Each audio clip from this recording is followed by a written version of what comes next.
குங்குமம் டிவி ஆன்மீக நண்பர்களுக்கு வணக்கம். பரபரப்பான சென்னை மாநகரத்தின் கிழக்கு கடற்கரை சாலையின் நுழைவாயிலில் பல 100 ஆண்டுகள் பழமையான மரங்களின் நிழலில் வங்காள விரிகுடாவின் அலைகள் தாலாட்ட அமைந்திருக்கிறது ஒரு ஆன்மீக புகலிடம். மயிலாப்பூர் கபாலீஸ்வரர் கோவில் சென்னையின் மிக முக்கிய அடையாளமாக அறியப்பட்டாலும் அதற்கும் பல நூற்றாண்டுகளுக்கு முன்பே தேவார பாடல் பெற்ற பெருமையோடு திகழ்கிறது. திருவான்மியூர் சென்னையின் விசித்திர சிவத்தலங்கள் தொடரின் இந்த பகுதியில் வான்மீகி முனிவரும் அகத்தியரும் ஆன்மீகத் தேடலோடு உலவிய இன்றும் தீராத பிணிகளைத் தீர்க்கும் ஆன்மீக மருத்துவமனையாகத் திகழும் 1300 ஆண்டுகள் பழமையான ஸ்ரீ மருந்தீஸ்வரர் திருக்கோவிலின் அற்புத வரலாற்றை பார்க்கலாம். சென்னை திருவான்மியூரில் அமைந்துள்ள இந்த மருந்தீஸ்வரர் கோவில் 7ஆம் நூற்றாண்டைச் சேர்ந்த பல்லவ மன்னர்களாலும் பின்னர் 11ஆம் நூற்றாண்டில் சோழ மன்னர்களாலும் திருப்பணி செய்யப்பட்டு விரிவாக்கப்பட்ட மிக பழமையான ஒரு தலம். திருஞான சம்பந்தர், திருநாவுக்கரசர் ஆகிய சைவ குரவர்களால் தேவாரம் பாடப்பெற்ற தொண்டை நாட்டு தலங்களில் இதுவும் ஒன்று. இந்த பகுதிக்கு திருவான்மியூர் என்ற பெயர் எப்படி வந்தது தெரியுமா? இராமாயணத்தை எழுதிய வான்மீகி முனிவர் தன் வாழ்நாளின் இறுதியில் மன அமைதி தேடி தென்னகம் நோக்கி வந்தார். இத்தலத்திற்கு வந்து சிவபெருமானை நோக்கி தீவிரமாக தவம் இருந்தார். அவரது தவத்திற்கு மெச்சி ஈசன் நேரில் காட்சி தந்து அருள் புரிந்தார். வான்மீகி முனிவர் பூஜித்த ஊர் என்பதால்தான் இந்த ஊருக்கு திருவான்மியூர் என்ற பெயர் நிலைத்தது. இன்றும் கோவிலுக்குச் செல்லும் வழியில் வான்மீகி முனிவருக்கென தனிச் சன்னதி ஒன்று இருப்பதைக் காணலாம். இந்த கோவிலின் கருவறையை உற்று நோக்கினால் அங்கே வீற்றிருக்கும் சிவலிங்கம் முற்றிலும் நேராக இல்லாமல் சற்றே மேற்கு நோக்கிச் சாய்ந்த நிலையில் ஒரு சுயம்பு லிங்கமாக காட்சியளிக்கிறது.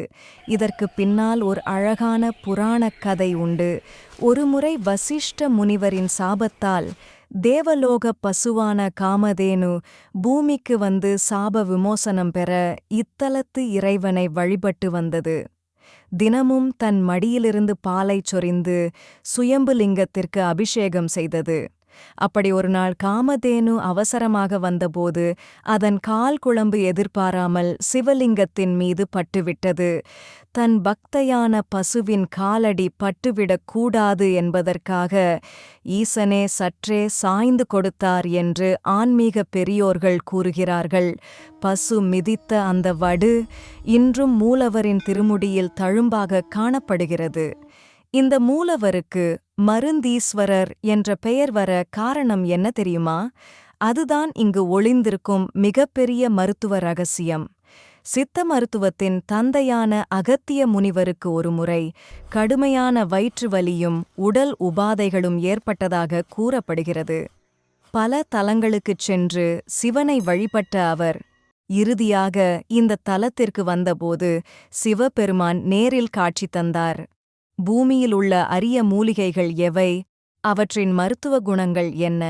எந்த நோய்க்கு எந்த மூலிகை பயன்படுத்த வேண்டும் என்ற முழுமையான மருத்துவ ரகசியங்களை சிவபெருமான் அகத்தியருக்கு நேரில் உபதேசித்தார். அகத்தியரின் பிணியைத் தீர்த்து உலகிற்கே மருத்துவத்தை உபதேசித்ததால்தான் இறைவனுக்கு மருந்தீஸ்வரர், அதாவது மருந்துகளின் ஈசன் என்ற பெயர் வந்தது. இதனால்தான் இக்கோவிலில் தரப்படும் விபூதி வெறும் சாம்பலாக கருதப்படுவதில்லை. பிரதோஷம் மற்றும் விசேஷ நாட்களில் மருந்தீஸ்வரரின் பாதத்தில் வைத்து ஓதப்பட்டு வழங்கப்படும் இந்த விபூதி பிரசாதம் தீராத நாள்பட்ட நோய்களையும் தீர்க்கும் ஆன்மீக மருந்தாக பக்தர்களால் இன்றும் நம்பப்படுகிறது.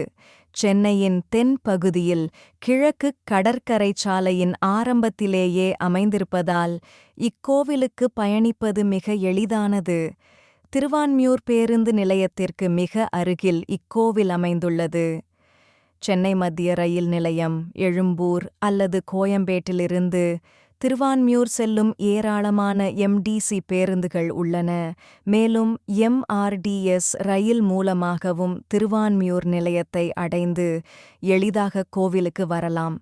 நண்பர்களே, திருவான்மியூர் ஸ்ரீ மருந்தீஸ்வரர் திருக்கோவில் என்பது வெறும் வழிபாட்டுத் தலம் மட்டுமல்ல, இது வான்மீகி முனிவரின் தவம், அகத்தியரின் மருத்துவ ரகசியங்கள், சோழர்களின் கட்டிடக்கலை, இவை அனைத்தையும் தன்னுள் தாங்கி நிற்கும் ஒரு வாழும் வரலாற்றுப் பெட்டகம்.